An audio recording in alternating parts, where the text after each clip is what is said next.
una energía modulada en ondas, casi como si el agua hablara, nos recibe y nos dice: es tan fácil llegar a nosotros como estirar la mano. Queréis y podéis. Muchas cosas están sucediendo y con diversos intereses. El éxito no depende de las manos de los que están persiguiendo estos intereses. Queda fuera de su jurisprudencia y la voluntad de dar o quitar lo que buscan no les corresponde a ellos. Estamos fuera de su alcance y podemos permanecer así a voluntad. Es nuestra voluntad la que da o quita lo buscado. En su anhelo de control y poder, olvidan que no controlan lo básico, su propio campo energético, y son transparentes a nuestros ojos, su interior y sus intenciones que usamos o desechamos a nuestro interés de supervivencia y abastecimiento. Nuestra larga vida nos da la impronta del recuerdo de las almas y lo que hicieron. Es difícil ocultarse así. Son muchas las proposiciones que recibimos de cooperación y bienaventuranzas, y hasta el momento muy pocas las aceptadas, no por sinceras, sino por útiles. El plan trazado nunca se abortó para nosotros, que nos mantuvimos a la espera de la vuelta externa de los nuestros. Su arribo refuerza los puntos débiles del entramado, doblando su resistencia para que pueda sostener la lucha sin que nadie pueda escapar. Deberán enfrentar esta guerra sin cuartel y sin opciones de fuga y reinicio, sin escape de energías que puedan ser las semillas de futuras batallas. De la victoria depende mostrarnos de nuevo, abriendo la cúpula que nos guarda y extendiendo nuestro mundo. No se pactó la eternidad de nuestras condiciones de vida, sino la permanencia necesaria para concluir lo iniciado en el regreso de la luz. Somos solo parte de las fuerzas ocultas de vuestro dragón. Ya escuchamos su ronroneo poderoso. Prepárense para su rugir, pues aún no alcanzan a abarcar el terror que puede provocar a los que le temen, y los que habitan el temor no podrán dar la bienvenida a su fuerza y fuego, que estallará atravesando todas las capas.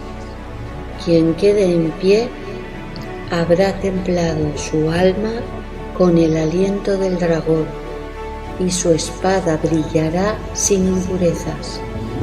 Ahora será enarbolada por muchos, que ya no volverán a temer, pues pasaron a través del fuego y vivieron. Hemos permanecido ocultos hasta el regreso.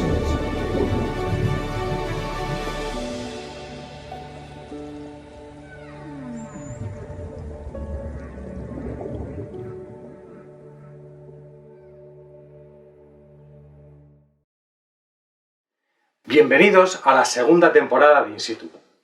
El tema elegido es sumamente sugerente y muy desconocido para la mayoría de la población. El continente de la Antártida situado en el polo sur del planeta. Un gigante geográfico que sin duda alguna esconde informaciones de variada índole. ¿Qué hay realmente bajo la capa gruesa de hielo? ¿Qué misterios nos han ocultado? Comencemos el viaje a la búsqueda de certezas antárticas. Con algo más de 14 millones de kilómetros cuadrados, se extiende en el cono sur del planeta el continente llamado Antártida. Se considera por tamaño el cuarto continente más grande, después de Asia, América y África. Bajo espesas capas de hielo, con grosor que llega a ser de 3 y 5 kilómetros, se guarnece una tierra firme y desconocida, de la que poco se sabe, y por la que las potencias mundiales vienen mostrando interés desde comienzos del siglo XIX. Para que tengan un orden de magnitud, los más de 14 millones de kilómetros cuadrados del continente antártico vienen a ser casi 2 veces el tamaño de Oceanía. Por consiguiente, no estamos hablando de gigantescos bloques de hielo, pingüinos y focas, sino que se trata de un gigante desconocido, que guarda sus secretos e historia que in situ tratará de ir develando en cada programa de investigación. Como curiosidades que tintan de forma peculiar este continente, cuenta con una población de poco más de 1000 habitantes que, extrapolado a los 14 millones de kilómetros cuadrados, da una densidad media de 0 habitantes por kilómetro cuadrado. El continente del hemisferio sur cuenta con puntos singulares como son el Círculo Polar Antártico y el Polo Sur geográfico. Sus casi 18.000 kilómetros de costa quedan bañadas por el Océano Antártico. Su climatología tampoco defrauda en sus condiciones particulares, pues la Antártida se caracteriza por ser el continente más frío, seco y ventoso de todos. Además, tiene en términos medios la altitud más alta. En cuanto a precipitaciones, tiene una lectura de unos 200 litros al año en la costa y se reduce sobremanera en su interior. Sobre la temperatura, se puede decir que las zonas más frías alcanzan los menos 63 grados centígrados y en la zona de la base rusa de Vostok se han medido valores extremos de 91 grados bajo cero. Su flora y fauna, para ser un clima extremo, cuenta con animales como ácaros, pingüinos, nematodos, tardígrados y pinnípedos. Entre su flora se encuentran varios tipos de algas, hongos, bacterias y plantas, mostrando en zonas una vegetación típica de tundra. La ciencia encuentra en la Antártida un gigantesco laboratorio donde investigar y conocer aspectos inéditos en diversas especialidades científicas. La teoría elitista del cambio climático se tambalea con evidencias halladas en el subsuelo del continente helado. En este punto cobra máxima relevancia la actividad geotérmica que tiene la Antártida. Por otra parte, hay indicios de la existencia de antiguas civilizaciones. Pasamos a compartir con ustedes datos sorprendentes en cuanto a su física y geografía. Adelante. En geografía, se denomina técnicamente macrounidad geográfica a los grandes sectores de tierra emergida que cotidianamente llamamos continentes. La Antártida fue la última región de la Tierra descubierta por nuestra humanidad, siendo avistada por primera vez en el verano austral de 1603 por el navegante español Gabriel de Castilla.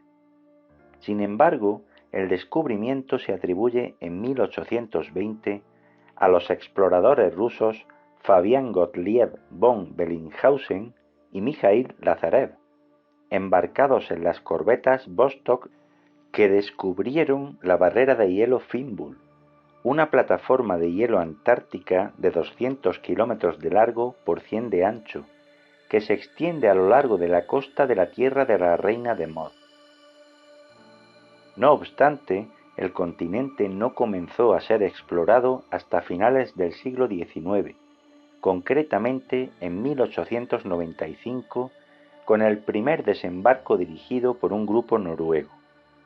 La Antártida es un continente del que poco nos han contado pese al interés investigador, pues dicen que debajo del manto de la gruesa capa de hielo que lo cubre se encuentra tierra firme, sobre la que hace milenios pudieron existir antiguas civilizaciones.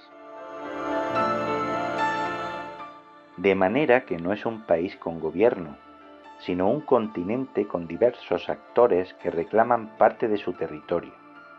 Pero más allá de reclamaciones e intereses diversos, a nivel planetario la Antártida se rige por el llamado Tratado Antártico, firmado originalmente por 12 países en 1959, y a él se han adherido hasta un total de 38 desde entonces. El tratado prohíbe concretamente las actividades militares, la extracción de minerales, las explosiones nucleares y la eliminación de residuos nucleares. También apoya la investigación científica y protege la ecozona en el continente. En este sentido, el plantel de científicos que trabajan en las bases es de más de 4.000 de diferentes nacionalidades, que reclaman su porción de terreno, bien sea por cercanía, por razón de historia o intereses varios, pues no en vano los sectores de reparto territorial son de 7 países: Australia, Nueva Zelanda, Argentina, Chile, Francia, Reino Unido y Noruega, mientras que existen 44 bases permanentes, operativas todo el año, distribuidas por estos 7 sectores reclamados, repartidas de este modo.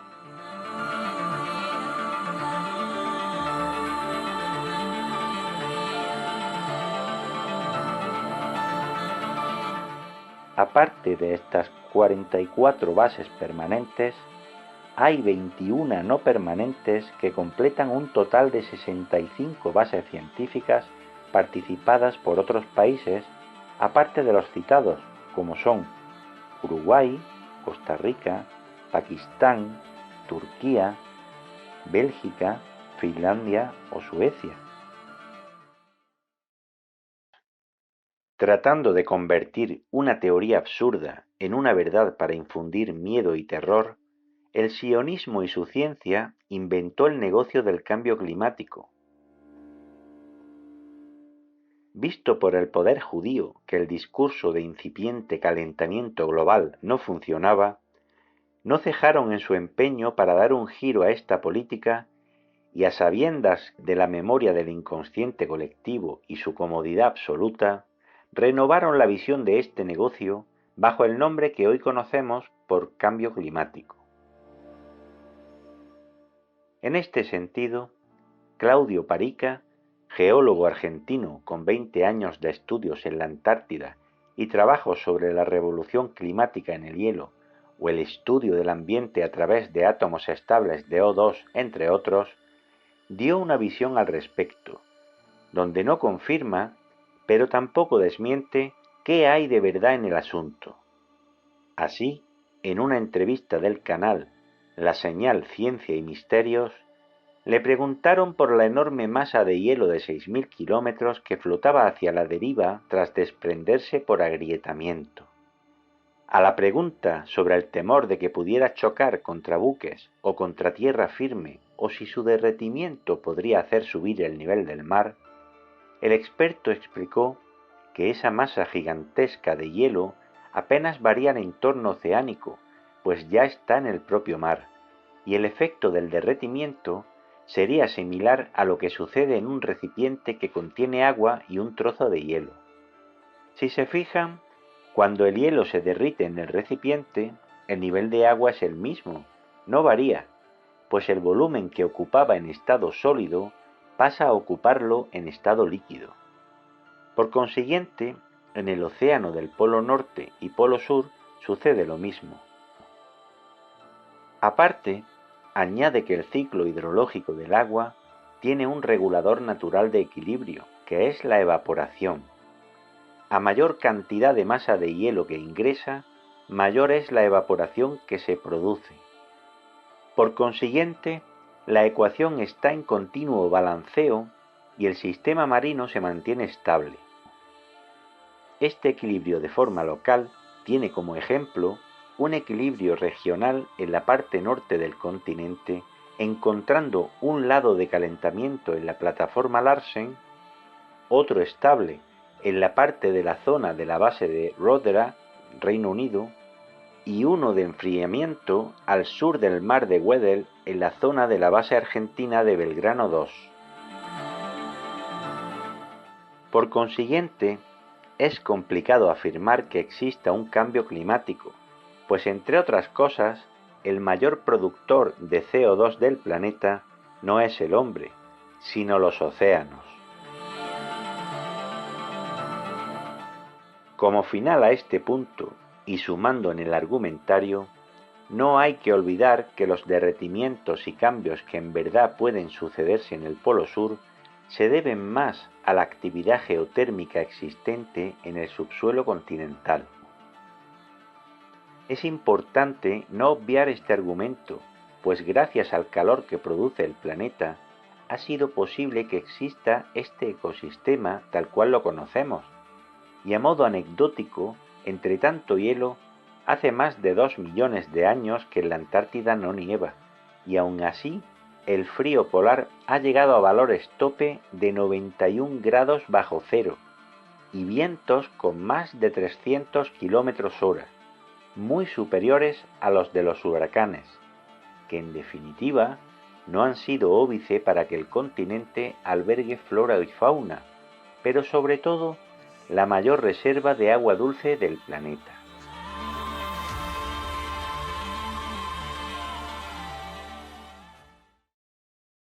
Por supuesto, la geopolítica entra en escena en un territorio de una riqueza extrema en lo que se refiere a materias primas y agua dulce.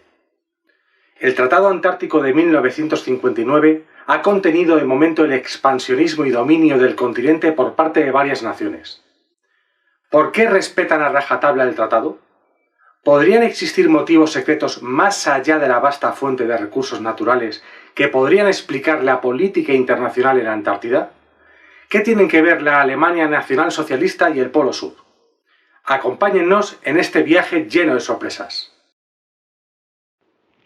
Uno de los planteamientos que mueven este in situ sobre la Antártida reside en investigar ¿qué interés tienen los gobiernos del mundo para preservar una zona del planeta donde solo hay hielo? ¿Qué interés puede tener para la humanidad un inmenso desierto de hielo como para que los dirigentes del planeta hayan decidido establecer tratados para preservar el continente?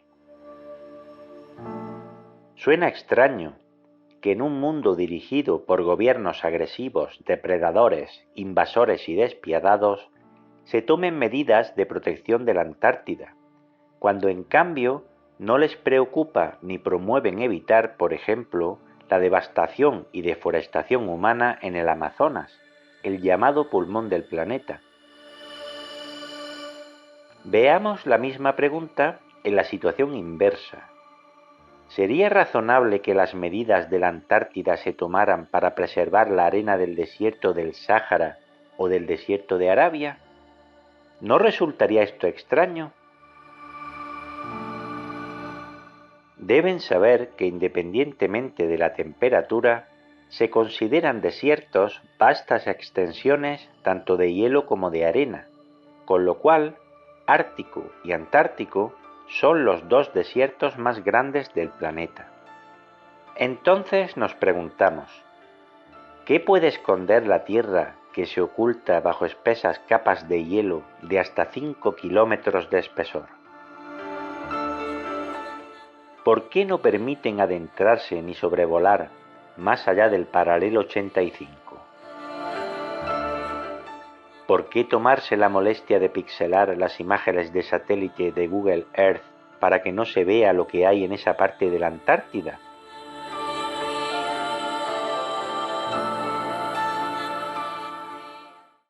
¿En qué se parecen y en qué se diferencian el Ártico y el Antártico? Seguro que a más de uno lo primero que le viene a la cabeza es una asociación relacionada con frío, hielo. Pero según se investiga, hay notables diferencias que van desde la más simple, como puede ser que ambos polos son opuestos, uno está en el norte, otro está en el sur. también que a través de ellos pasa lo que es el eje terrestre de la Tierra, el eje de rotación, y también quedan localizados, aunque no es exactamente debido al desplazamiento, los polos norte y sur magnéticos, o puntos por donde parten y retornan las líneas del campo magnético terrestre.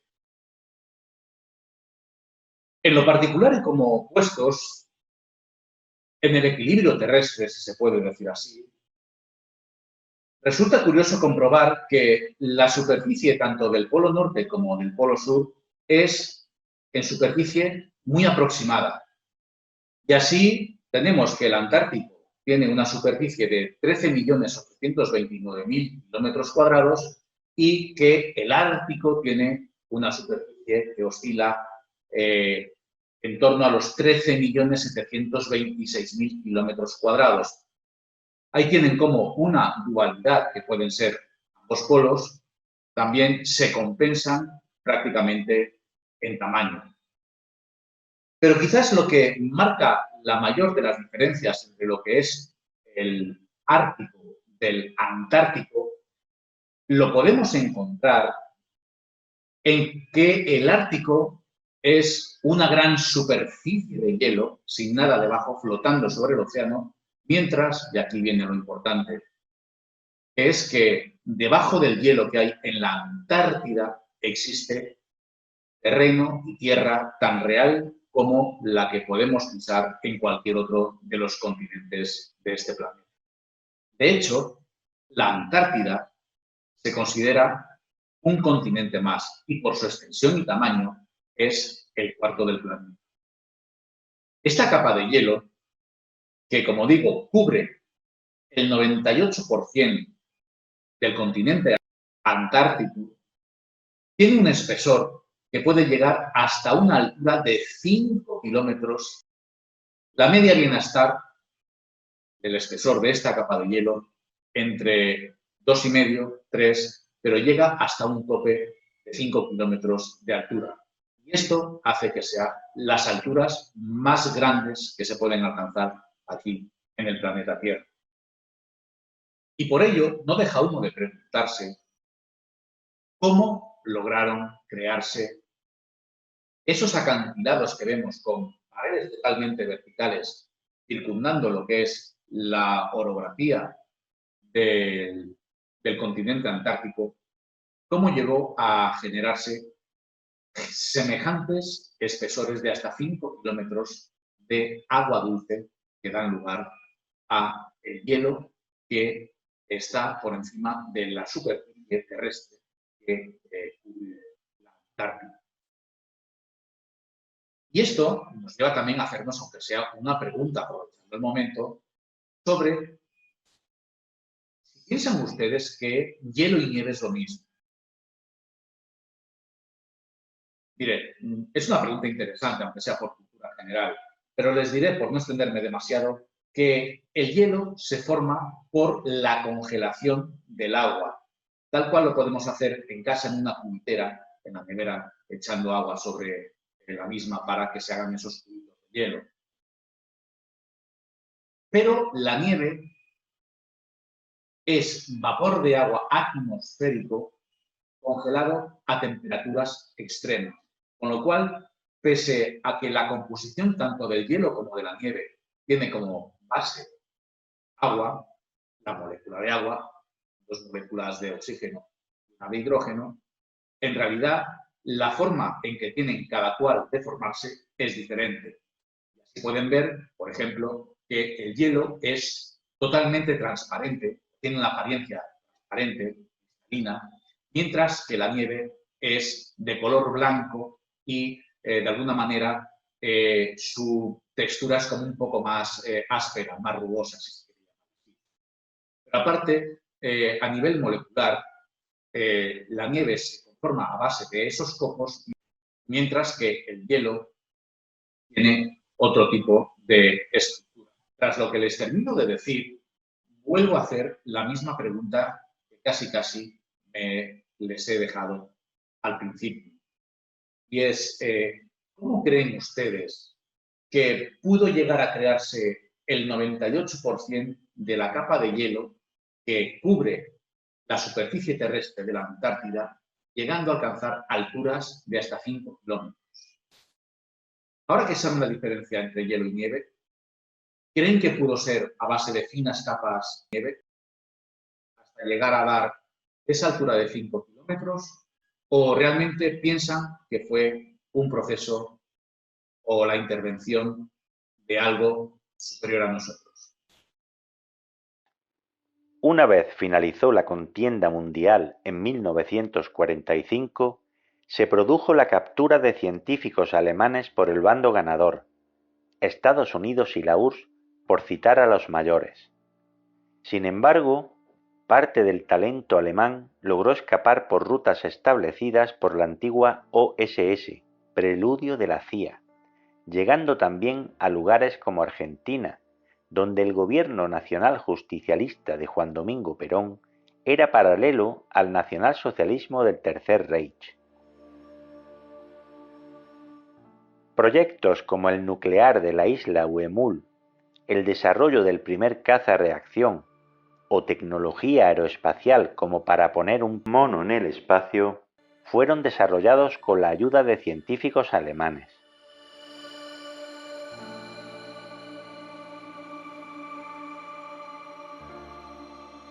En 1947 se produjo un intento para socavar las bases activas que Alemania tenía dispuestas por la Antártida en la operación High Jump, Gran Salto.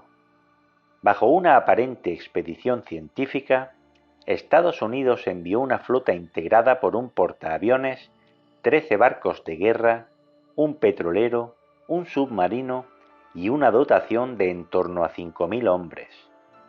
Como verán, un contingente más propio de una invasión que de una misión científica.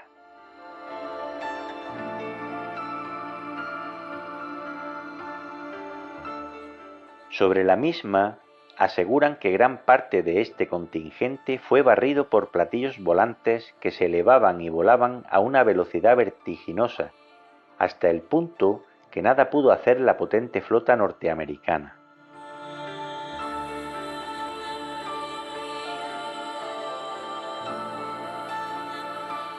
Tras este fiasco, al que llamaron la Guerra de los Pingüinos debido a las pérdidas humanas y material militar, hay constancia en 1958 de la detonación de 3 bombas nucleares a las que se les atribuye ser la causa del agujero en la capa de ozono.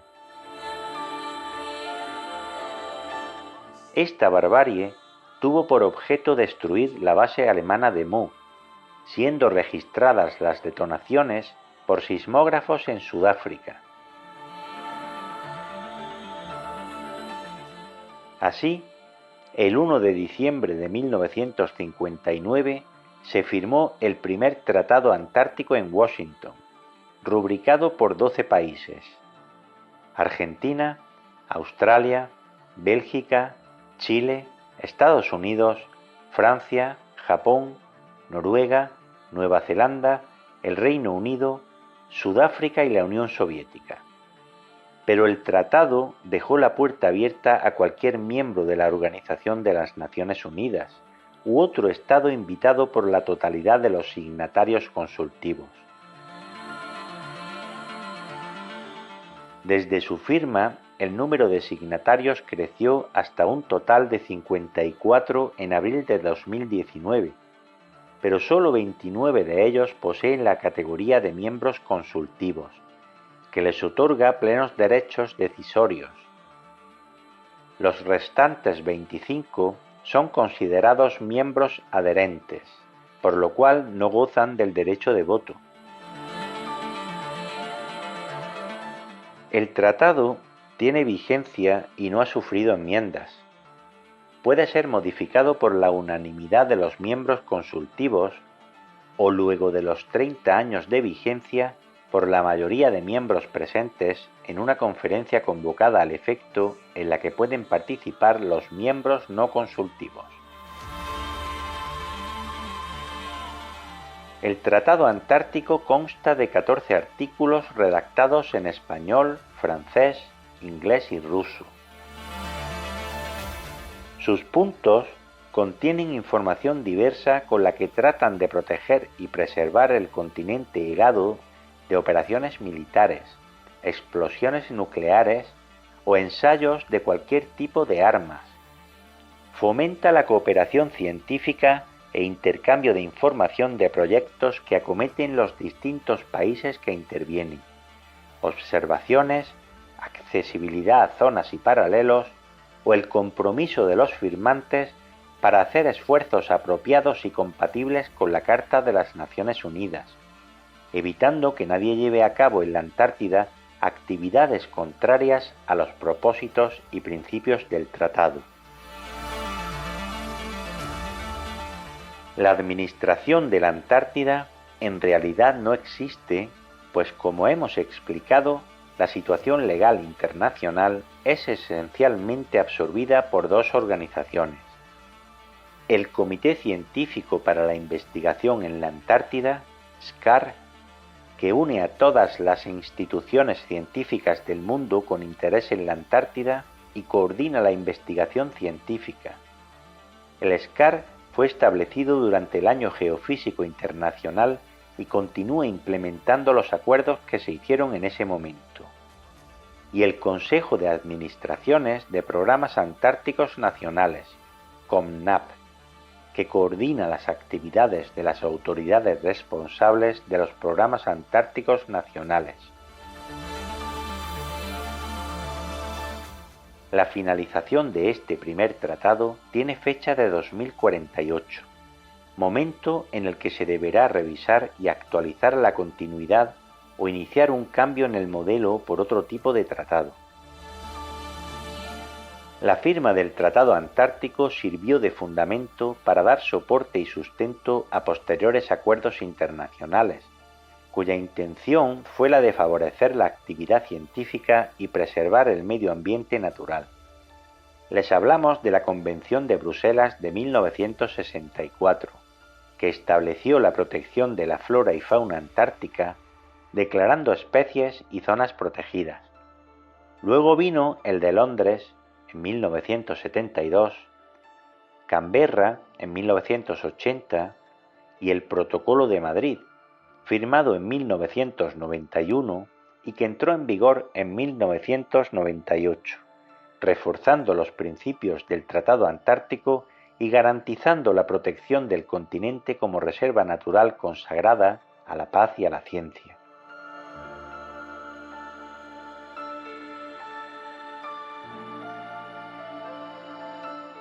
Pese a todo, la humanidad de este presente existe sobre un sistema mundial que es depredador y ambicioso.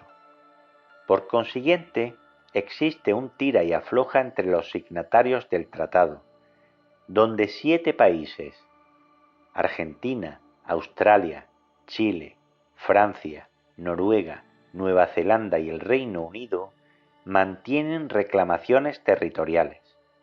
En cambio, otros países no reconocen ningún reclamo, pero como no hay 2 sin 3, se une a la polémica Estados Unidos y Rusia, postulándose ambos en la línea de poseer fundamentos para reclamar. El interés de los gobiernos y sus dirigentes por este continente es motivo desde hace más de un siglo y existe literatura al respecto de todos los tintes que invitan, como no, a la investigación. Hace algunos años, un servidor estaba investigando para el canal de La Otra Historia de Detrás de lo Aparente sobre los motivos ocultos de la Segunda Guerra Mundial y puedo decir que quienes participamos tuvimos acceso al testimonio de quien vamos a llamar S. Bien, ese es el nick o el seudónimo de un doble agente que trabajó para el Japón de Hirohito durante la Segunda Guerra Mundial y vivió la guerra detrás de las bambalinas. Esto quiere decir que la vivió muy lejos de las democracias y de la manipulación mental que llevó a millones de humanos a dar su vida por ideales que les convencieron que merecía la pena hacerlo por ello. En definitiva, sacrificio por una causa justa. En verdad lo que nos contó es totalmente lo contrario. El uso y el abuso que esas entidades supranacionales efectúan sobre cada uno de los mortales. Lo que se libró, en realidad, en esa gran guerra fue una de tantas partidas que se hacen sobre el tablero mundial que existe desde miles de años. Y está orquestada, como siempre, por el poder demoníaco oculto en la sombra. Bien, tengo que decirles que ese fue un agente europeo al servicio del Imperio del Sol Naciente. Y como enlace del emperador Hirohito, tuvo participación y entrevistas directas con personajes de la talla del mismísimo Adolf Hitler, Hirohito, obviamente, Dwight Eisenhower, el almirante Karl Donitz de la Kriegsmarine, por ejemplo, y un largo etcétera. Pero en lo que concierne a la Antártida, la verdad que habló muy poco y de lo poco que dijo fueron perlas muy interesantes que forman parte de la piedra angular de esta segunda temporada de In Situ. Y sobre ello vamos a investigar. Investigaremos sobre una base, la llamada base, como él nos lo dijo, la base Mu, que es la más grande que los alemanes crearon a lo largo del periplo antártico en el continente frío. Esta base de la que les hablo no tiene nada que ver con la base 211 donde atracaban los submarinos del Tercer Reich.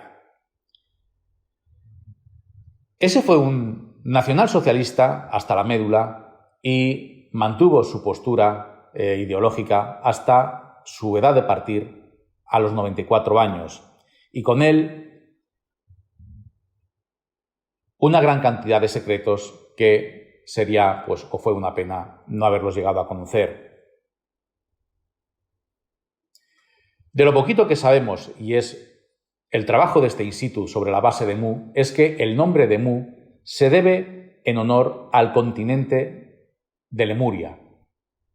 También es cierto que, por lo que se puede saber, o lo que se pudo saber, es que hablaba muy poco acerca de la sociedad Vril y sí que habló de las largas y extensas grutas kilométricas que están perforadas por debajo de las montañas de la Antártida.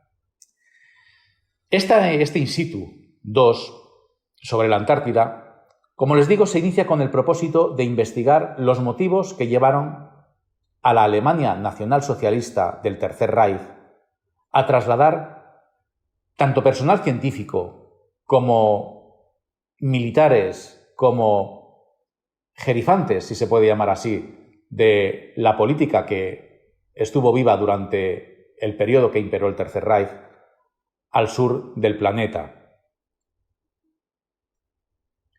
Piensen que quizás que montar esas bases submarinas a miles de kilómetros de Europa, donde se desarrollaba la guerra, y a miles de kilómetros del Atlántico, donde era conveniente que los submarinos estuvieran boicoteando o hundiendo, ¿por qué no?, las ayudas de buques mercantes que los aliados mandaban sobre todo a Rusia, era piezas de vital importancia como para que se entretuviera una gran parte de la guerra y se destinaran tanto esfuerzos físicos o humanos y económicos y tecnológicos a crear bases submarinas en la Antártida donde realmente no pasaba nada. Es muy extraño lo que les cuento, pero merece la pena discurrir sobre ello. Así pues, uno no deja de preguntarse qué razones o qué poderosas razones pudieron llevar a que Alemania se estableciera en la Antártida. Hoy, mientras les hablo, probablemente lo desconocemos, pero quizá mañana tengamos respuesta a la pregunta y quizá respuestas a otras preguntas que irán saliendo en este comienzo que hemos dado desde in situ. Sirva de hecho, y como despedida de mi parte y en este programa, una frase que es inmortal, o una frase que inmortalizó a Caldoni. La pronunció allá por 1943 y dice lo siguiente: la flota alemana de submarinos estaba orgullosa de haber construido para el Führer en otra parte del mundo un Shangri-La, o lo que es lo mismo, una fortaleza inexpugnable.